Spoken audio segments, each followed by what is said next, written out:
अस्सलाम वालेकुम वीवर, ये हाल देखें फसल का।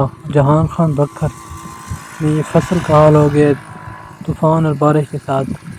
अल्लाह माफ़ करे, गरीब किसान अब क्या करेंगे।